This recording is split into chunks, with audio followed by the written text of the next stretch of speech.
What's up, guys? What's up?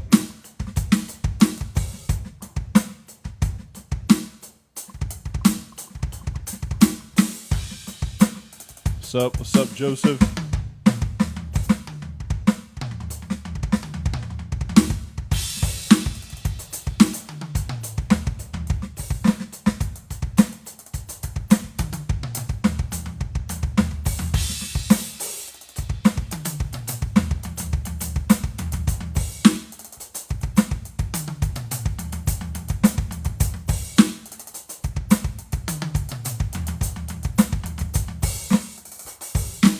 What y'all want to know about drums, man? Let's talk about it.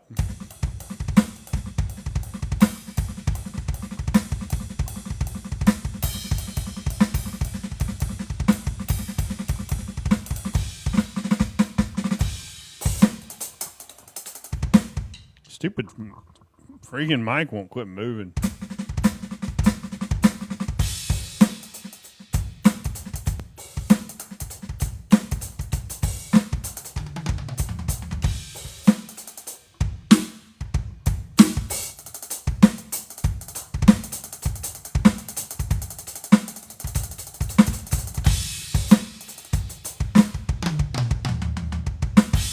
Hey, can you show me a halftime shuffle? Sure, man. So basically, you take a shuffle pattern, right? Which is 1, a 2, a 3, a 4, a 1, a 2, a 3, a 4. Put an accent on 3 on the snare. So 1, a 2, a 3, a 4, a 1, a 2, a 3, a 4, a 1, a 2, a 3, a 4. Bass on 1, 2, and 1, a 2, a 3, a 4, a 1, a 2, a 3, a 4, a 1, a 2, a 3, a 4, a 1. So that in and of itself is what a halftime shuffle is. Just that. No matter what symbol you put it on or whatever. Now to make that more interesting, what you do is you take the shuffle and you put the little ghosty dude in there, all right? And he's on the second partial. Because a shuffle is really a triplet. Tripled, that tripled, that tripled, that tripled, that tripled, that tripled, that tripled, that tripled, that trip. So pull, trip, pull that, trip, pull that, trip, pull that, trip, pull that. The tricky thing is you practice that like that. But that's not how you make it musical. To make it musical, you have to actually add the accent, right? So you get tripled, that tripled, the accent. Tripled, that tripled, the accent. Like that. And that just takes time, man. Tripled the accent. And then you got one more at the very end. So 1 triplet, 2 triplet, accent let, 4 let, 4 triplet. It's hard to say and play at the same time, but 1 triplet, 2 triplet, accent, 4 let. 1 triplet, 2 triplet, accent, 4 let. 1 triplet, 2 triplet, accent, 4 let. 1, 2, 3, 4, 1, 2, 3, 4, 1. All right? Then you put the bass drum in there and you get 1, 2, 3, 4, 1, 2, 3, 4, 1, 2, 3, 4, 1, 2, 3, 4. It's a pattern that takes a long time, man. Because there's just so much that goes into it, you know? But like anything else in drumming, as soon as you have that 1, a 2, a 3, a 4, a 1, a 2, a 3, once you have this pattern kind of more or less locked down, then you can just kind of move the bass drum around different places, you know?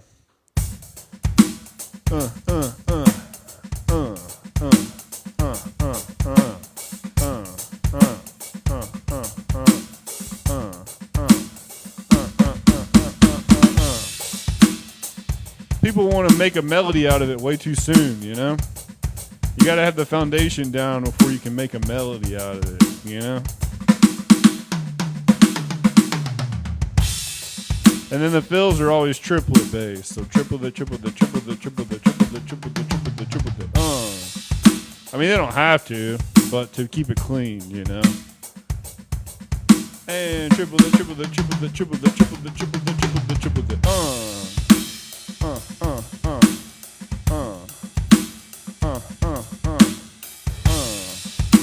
let.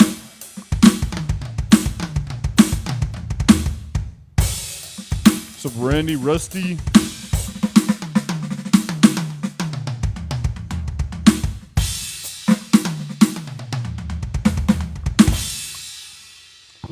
This mic is moving. Too much moving. What a pain. What a pain. What other questions y'all got for me? That was a really cool question. Thank you so much, Cody, for the question. Appreciate you, man. Yeah, the halftime shuffle is one of those, you know, it's like you got to eventually learn it as a drummer. It's just, you just got to.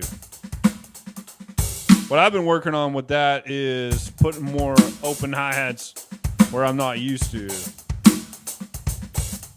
Because I've actually been playing stuff like that wrong for a long time.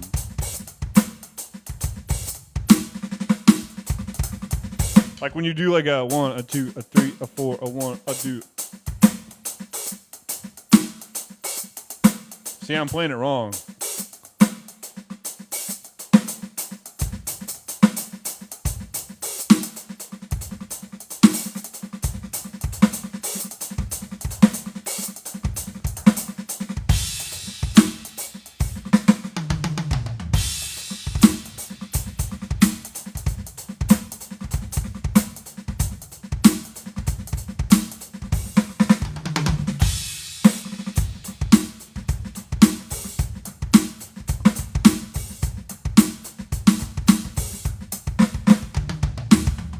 What's up? I'm Sticky. I'm glad you liked the live, man. Appreciate it. It sounds like it's getting quieter for some reason. I don't know what the deal is.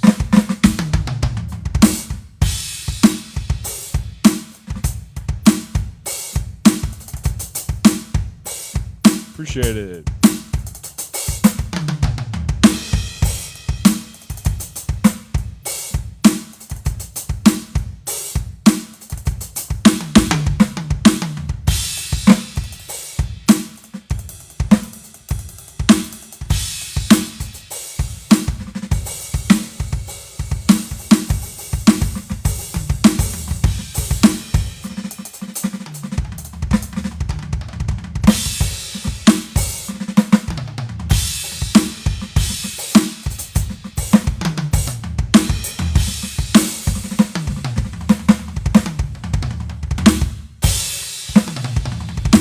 Yeah, I need a cowbell on here. I know I can set to like one of these rims as a cowbell.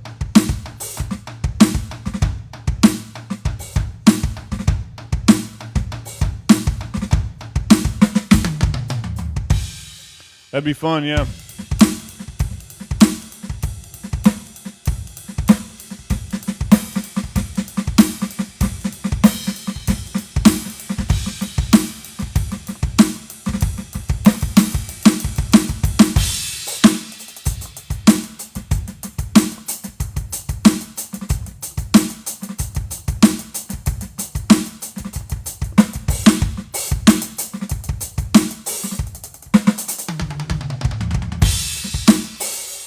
What drum questions y'all got for me? Let's do it.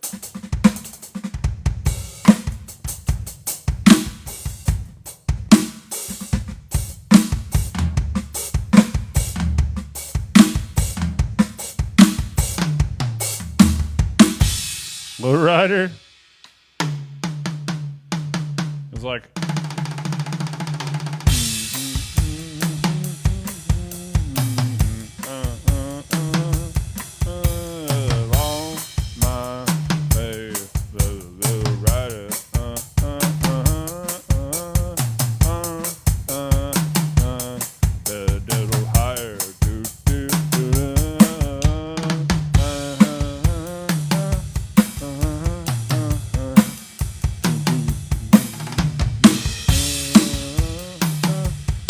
maybe that's not how it goes. I don't remember.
Yeah, I can play Rage. Yeah.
They told ya.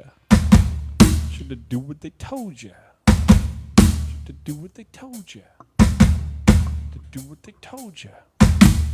Gonna do what they told ya. Gonna do what they told ya. Gonna do what they told ya.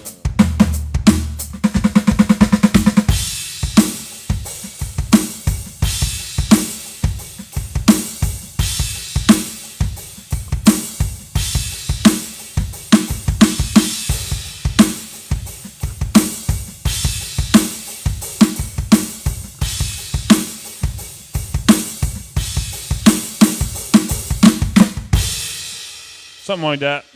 Hold on a second. There we go. I think that'll help that from. Hey, thanks for the follow. This trip rips. All right. If you say so.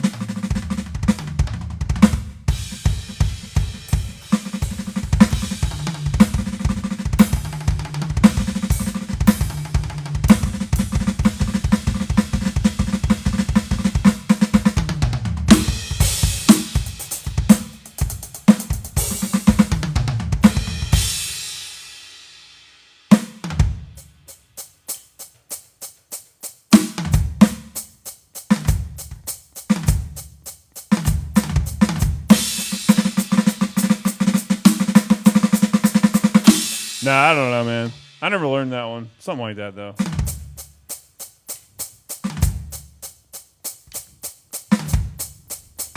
I don't even know, dude. I don't even know. I've heard that one before, but I don't know it.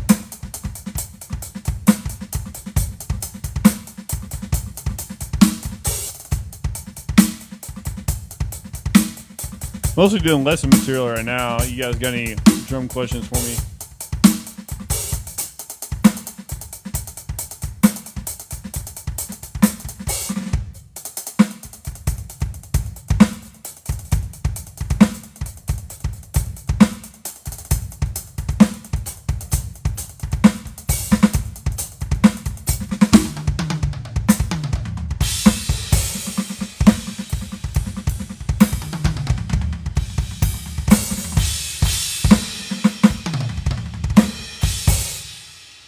You know, it's a good kit, man. Yeah, Connor.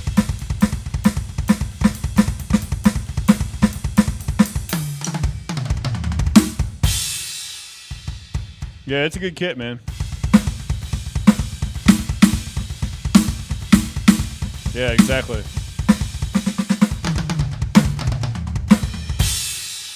Y'all just got a kit, huh? What you been playing around with, Caleb? Tell me about it.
There you go.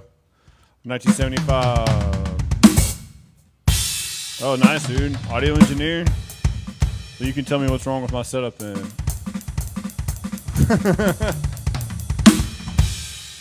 I'm just kidding around. How do you get better at molar technique? You got to practice different molars. So, like, there's the molar 2, the molar 3. Molar 2 and molar 3 are the most common. So, molar 2 is all about this bend in the wrist, right? Bending the wrist down, getting a note when I pull back up. So, getting a note when I push back up is really the most important part of molar. If I don't get a note when I push back up to get the next note, then I'm not doing molar. Down, up, down, up, down, up, down, up. That's the molar 2. Then the molar 3 is accent down, up, tap. Or tap up, I meant. So accent tap up, accent tap up, accent tap up. That's the molar 3.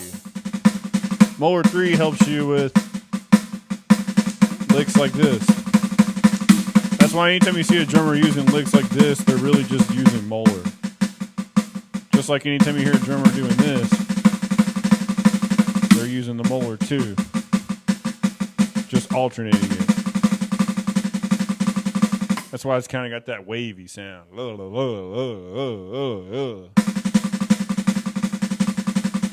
It's also why you don't want to use molar all the time. You only want to use molar when you want that sound. And you're talking about single strokes anyways. But molar's mostly used on the cymbals. Like when I'm playing faster and I need to get lots of notes out of my cymbal. I can go down, up, down, up, down, up, down, up.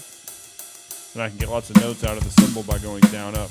Down, up, down, up, down, up, down, up, down, up, down, up, down, up, down, up, down, up, down, up, down, up, down, up, down, up.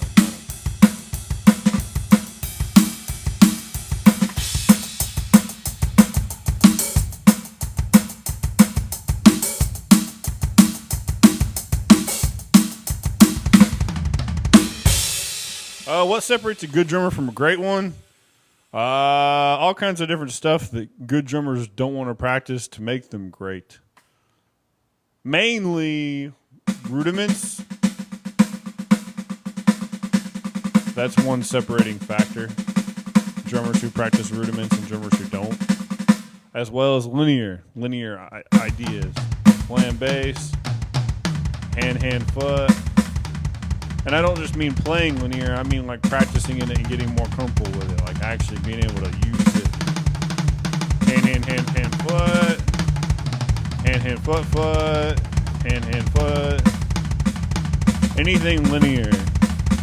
Because if you put rudiments together with linear, now you sound like me. You know what I mean? Whether that's a good thing or not, I don't know. But that's essentially what I do all the time.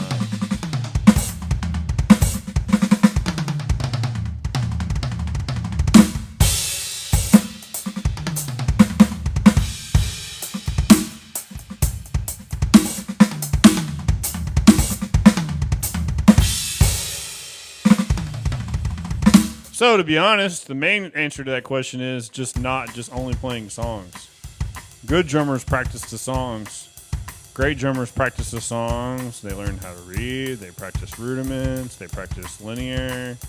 They practice molar. You know, you just take it to the next level, man. It's that point in which you realize, hey, just learning a song isn't the only thing that music is about.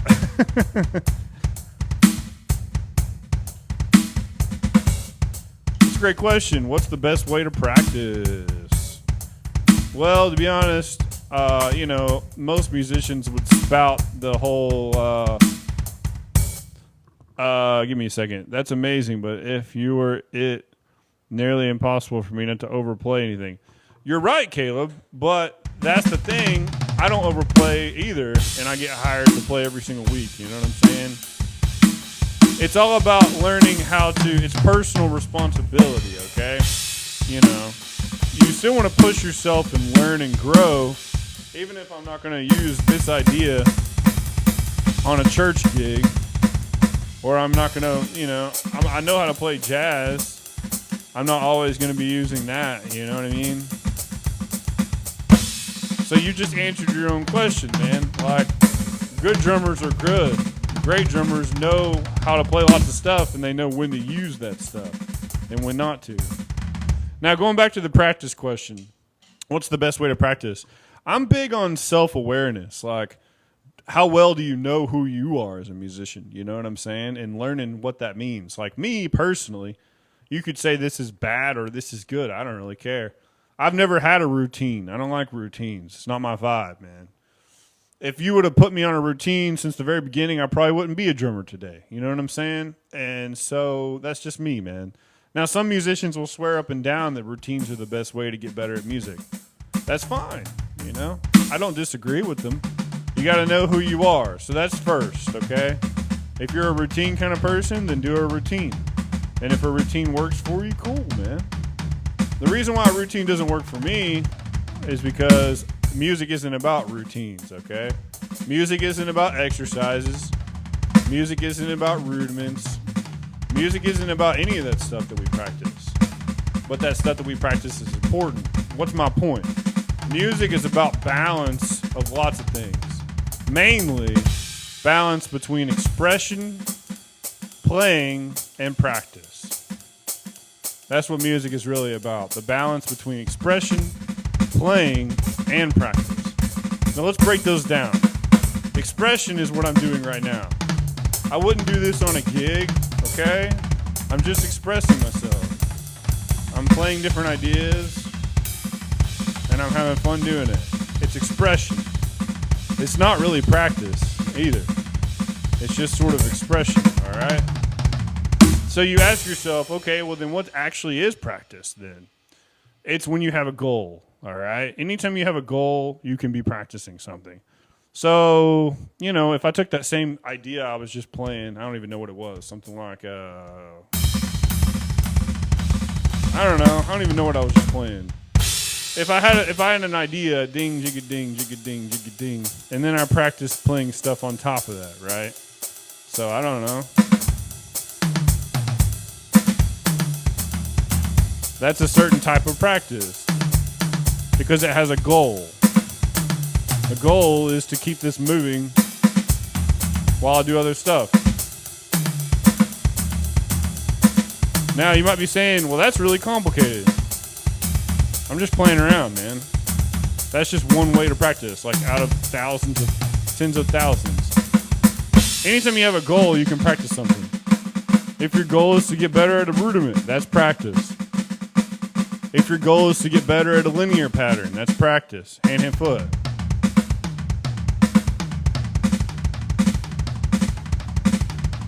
So if I'm truly practicing, I'm going to be concentrating and I'm going to have a goal in mind, right? Like I'm trying to get more comfortable or more confident or whatever with a specific pattern or whatever my goal is at that moment. Here lately, I've been trying to practice this pattern a lot. 1, 2, 3, 4, yeah. 1, 2, 3, 4, yeah. 1. Because a lot of cats have been playing that.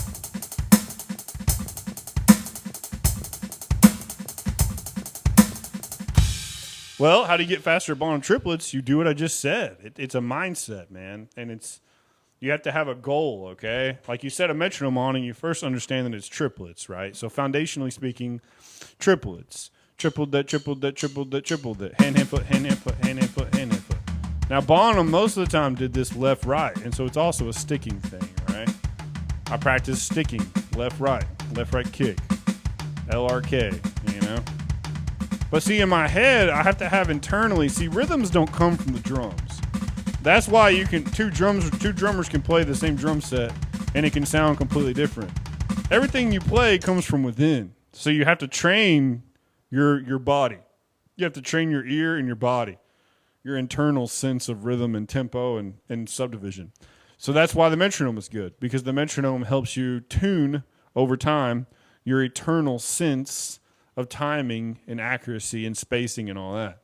Triple the, triple the, triple the, triple the, triple the, triple the, triple the, triple the, triple the, triple the, triple the, triple the. So essentially, you can play bottom triplets as fast as you can hear triplets. Think of it that way. It also has to do with just physically, what are your muscle memory, right? What is your muscle memory used to, right? And so that's why practice helps train your muscle memory. But if you truly wanted to practice bottom triplets, you set a metronome on, and you divide it in threes. All right. Now that's 140, 148. And then you just tell your girlfriend to leave you alone for 10 minutes. Good luck, right? And you concentrate, man.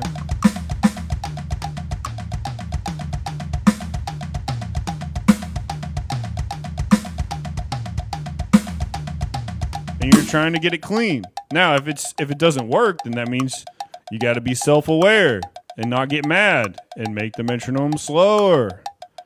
See, there's this whole culture of metronome mean I not good. No, the metronome's just a tool. It doesn't mean anything. If you can't play it yet, you got to slow it down. It's just logic, man. It's okay. Speed isn't even the goal anyways. Clarity and cleanness is. All right? That's always the goal. Real rhythms. Clear, accurate rhythms. Because the more you do this, the more you train your body and your mind to hear what you're trying to play. Which is why I won't need the metronome to do the same thing. But the metronome will always make me more accurate. That's the point. Now, that doesn't challenge me. That's easy because I've been playing that pattern a long time. So let's get to where I'm challenged, shall we? I'm a Bonham guy all day.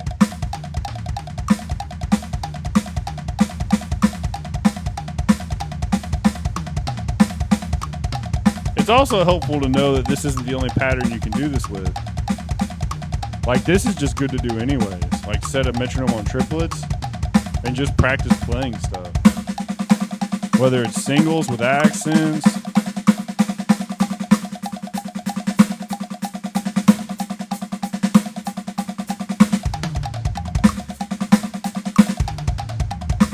Essentially, that's what Bonham was doing anyways. As he was playing singles and then do like cool little cool little linear patterns and stuff, you know? And then he would go back. All while having a metronome, a hi-hat. But see, that's still too easy for me. Let's see where it challenges me.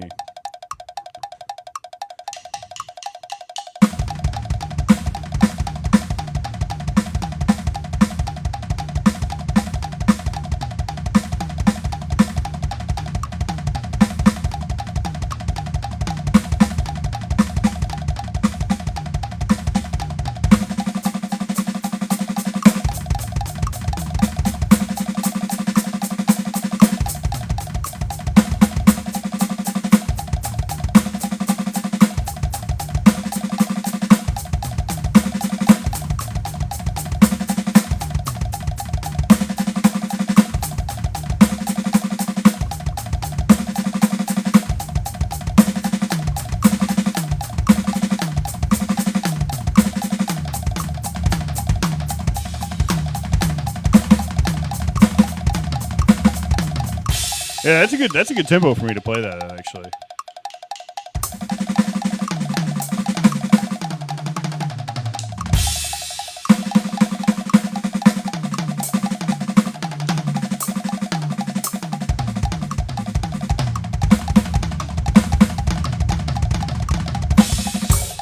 I'll tell you guys something. You'll know you're practicing if you start messing up.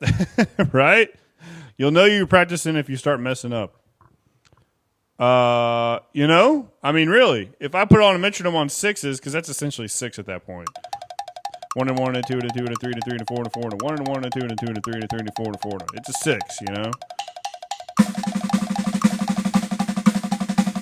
If I put a metronome on there and I try to play around with that, I'm going to eventually mess up.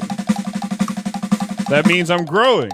That means I'm learning to a degree. That means I'm actually practicing. You know what I'm saying? So everyone has a level in which they can practice. Practice never goes away just because you get to a certain place. I appreciate it, though, Caleb. I have been playing and practicing and learning a long time. I sure have, yeah. Could I give you a couple of challenging rudiments to practice? Well, challenging is not a good adjective because I don't know where you are, man. You know, at the end of the day, you start out with singles. You go to doubles. You go to paradiddles. single paradiddle, double paradiddle, triple paradiddle,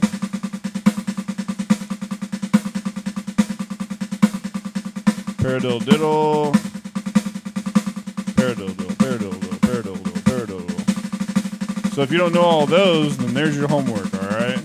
That's where it starts. Because then you can start combining all of those. Singles, doubles, paradiddles. Singles, doubles, paradiddles.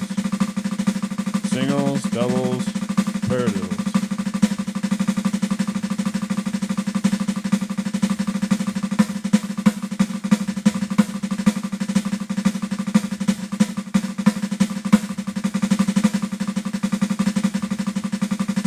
And see, it's really productive if I do that with a metronome, you know? More productive if I do that with a metronome. Not that fast. 16th notes now, not triplets anymore. See, everything you do as a drummer is in a certain subdivision. That's the first thing that most drummers don't know. Most drummers don't know that everything they play is in a subdivision, or what that even means. That's one of the first things that you really want to work on as a drummer over time, after you know some grooves and some fills, is what is 16th notes? What does that even mean, you know? What is triplets? There are different divisions of the beat, right? But to truly understand that is something that takes practice. 1 unit, 2 unit, 3 unit, 4 unit, 1 unit, 2 unit, 3 unit, 4 unit.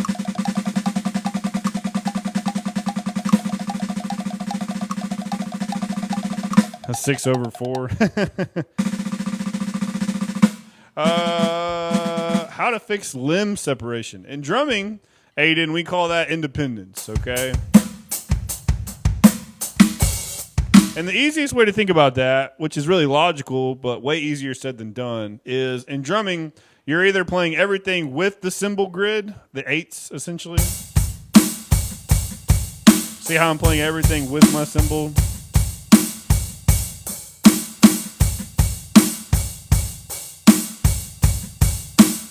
That's the best place to start, okay? You have to start there.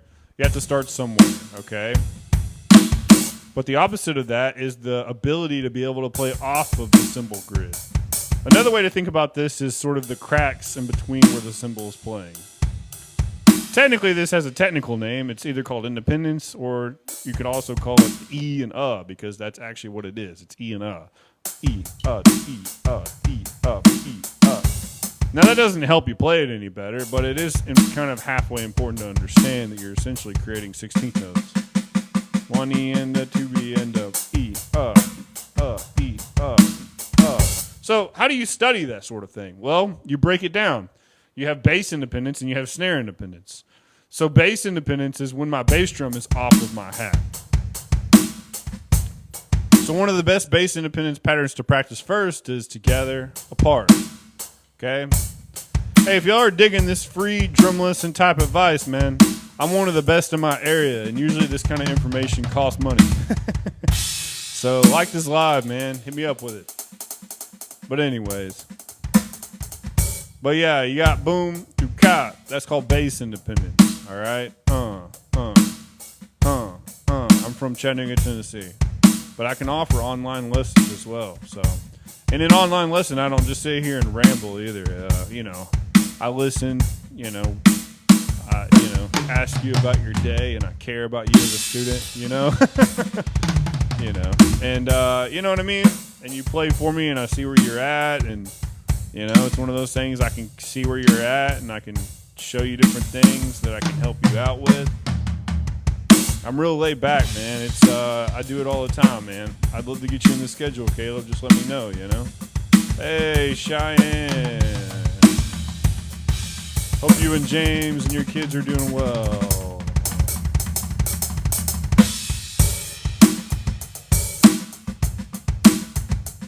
But what I was saying is your bass drum can have independence, okay?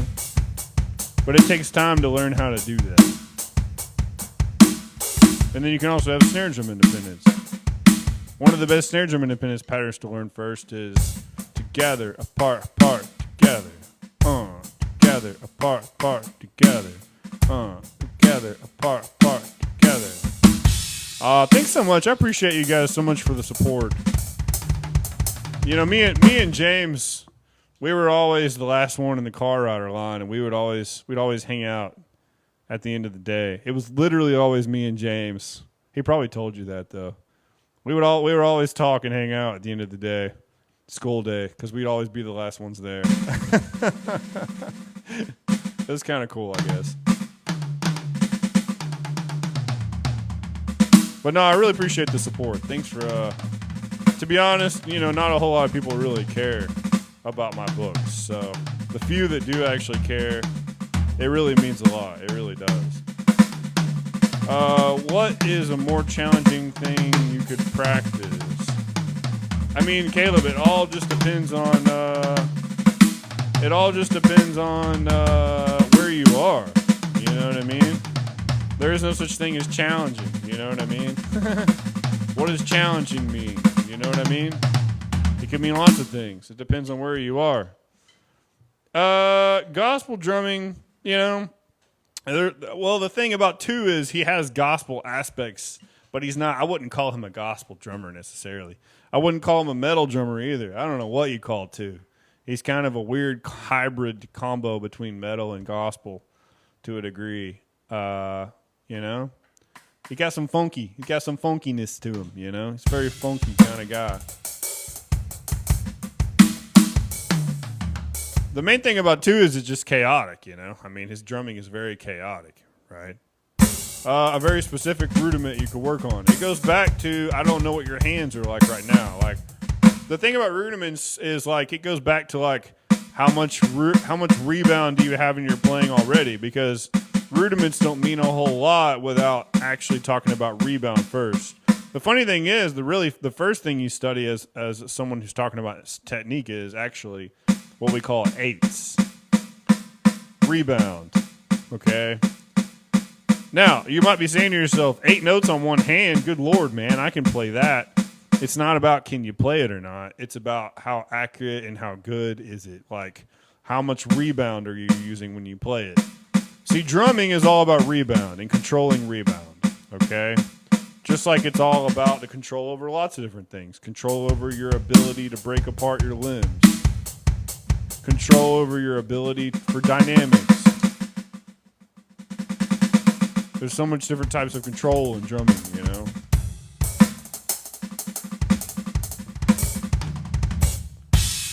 But I mean, a really good rudiment just in general for a drum set player is like a paradiddle diddle. Paradiddle diddle, paradiddle diddle, paradiddle diddle, paradiddle diddle, paradiddle diddle.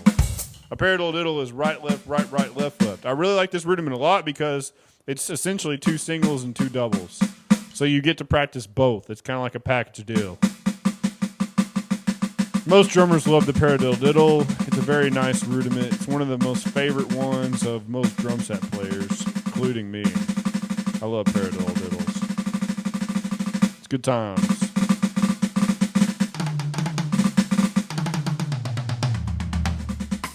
So there you go. There's something to take home.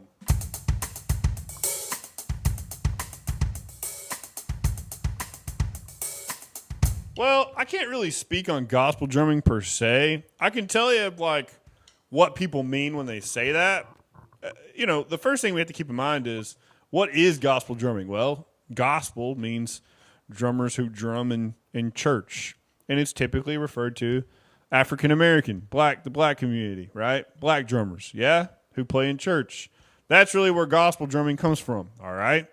And so you got like shout grooves, you know.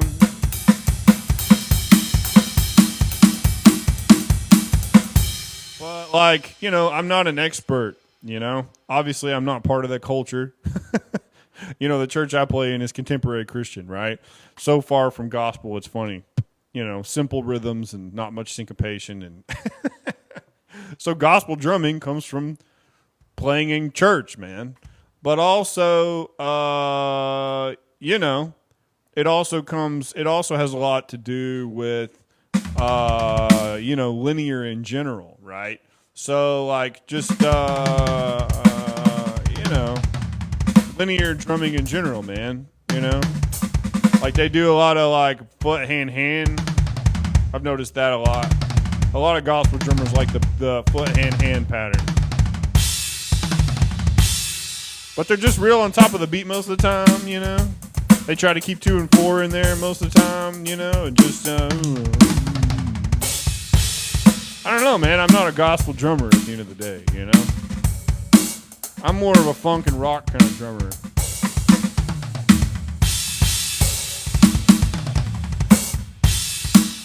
And punk. Because I grew up playing punk.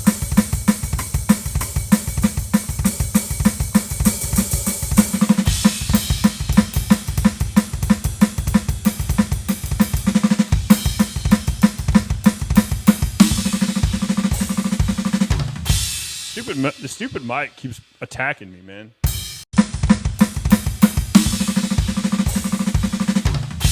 The stupid mic keeps attacking me, man.